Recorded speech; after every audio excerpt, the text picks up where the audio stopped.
You ask Tiger to solve. This deals with linear equations with one unknown. The final result is x equals 10/17. Let's solve it step by step. Simplify the expression. Expand the parentheses. Simplify the arithmetic. Multiply the coefficients. Group all x terms on the left side of the equation. Add 8x to both sides. Group like terms.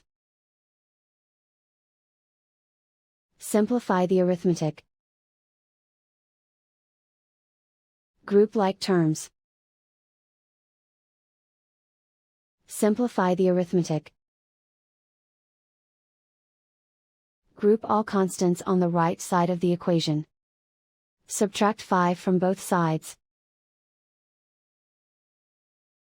Simplify the arithmetic.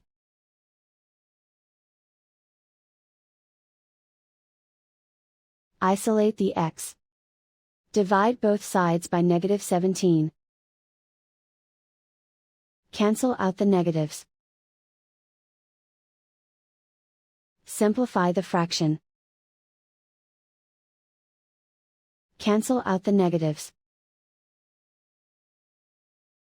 And so the final result is x equals 10/17.